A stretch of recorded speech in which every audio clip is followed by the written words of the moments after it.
In this course, all along, we've been encouraging you to ask your questions in the discussion forum. Similarly here, the students too have asked their questions in person in a live interaction, and we're going to see and hear this interaction.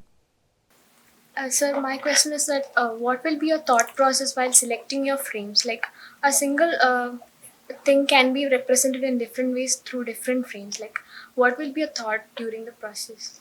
Well, the thing is that if I have taken 4 or 5 pictures of one activity, then I will all put them down together.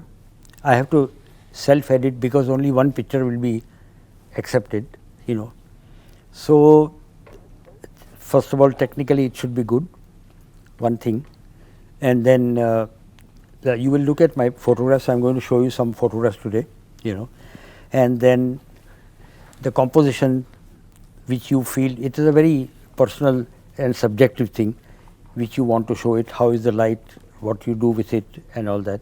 So, all these things put together, and whether it is showing correctly the moment that you want to capture or not.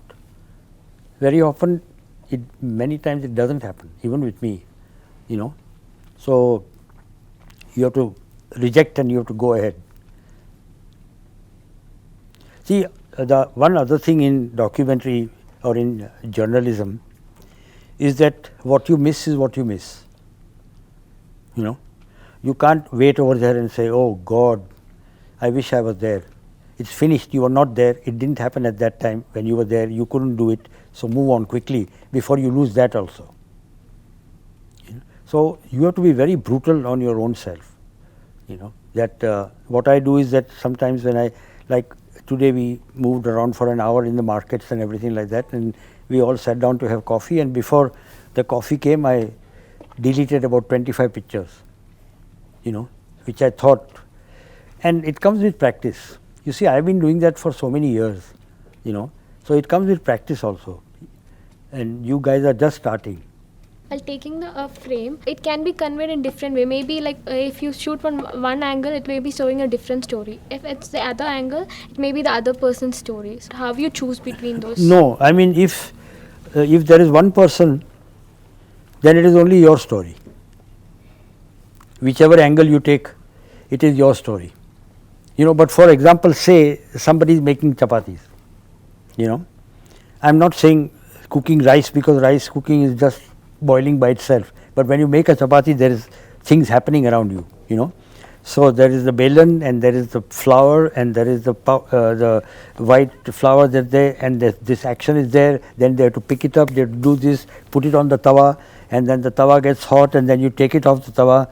So, there are so many things that happen in one frame when you are cooking manually, something so complicated like making a chapati, In rice making, you dump everything in a pressure cooker and you eat.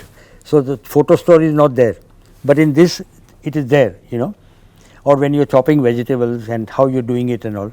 I am talking about simplest thing that we see every single day, which is like cooking. All of you must have cooked something somewhere, sometime, or seen people cooking, and some people cook in a very fantastic way and a very neat way, and some people are totally slapdash and they make everything all dirty and filthy and all that. But so, how do you tell that story? So, when you are looking at somebody who is making, say for example, somebody who is making chapati, since we have taken that subject, and you have to take an angle. So, if I was taking that as an angle and I have to convey everything in one shot, I would like my editor to put 5-6 pictures of that story, then they should not be repetitive. You see, you cannot have 2 pictures of doing this only.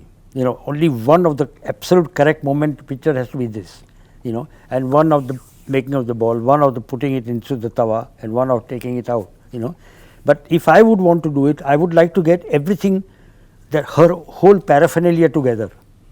So, I would be at a little bit of a distance, So, I would know where the atta is and where the belan is and where the tawa is, where the fire is. Maybe this can be in front, maybe that. Our Indian way of cooking, or most Indian kitchens, are very difficult to photograph because they are all against a wall, right? Most of the times you see the back of your mother when she is cooking, because you do not go and look like that.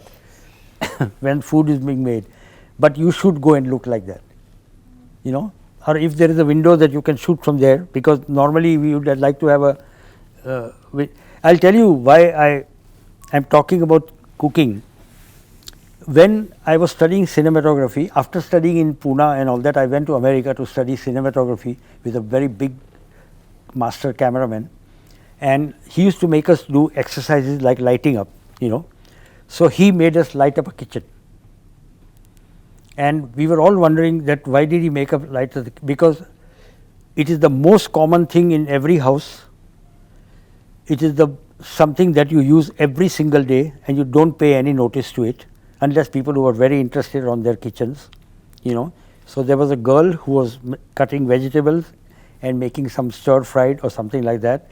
There was window on one side, there was a door on the other side, and we had to, it was in a studio, so we had to make it look like daytime. So we had to make all these, put all these lights and everything like that, and then you make a picture, and it should look as if this is a real house, you know. But if you have not shot in a real house, and if you have not tried it with a proper kitchen, if you go to a poor man's house in a village, they cook on the floor, you know, but it is still against the wall because the smoke has to go out from the other side. So it's nice. You must always, wherever you go, if somebody is cooking, try that, because it's a big challenge. Really, it's a very big challenge, and they'll be very proud that you are shooting them cooking. You know, these are very important questions that you guys have asked me, and there is no one answer for everything. So my answers are also quite long and maybe complicated or too simple or anything like that. But if you have any doubts, please ask me, because that's what I'm here for. We hope that you have benefited from this interaction with Mr. Navroze Contractor as much as the students who interacted with him in person in the live interaction. Seek and you shall find. If we are seeking knowledge, knowledge is around us all the time. Mr. Navroze Contractor has lived a very rich life, and not only is he an acclaimed cinematographer for both feature films and documentary films, he is a seasoned still photographer and has done a range of interesting and creative work. I urge you to continue your journey of learning even after this course is over.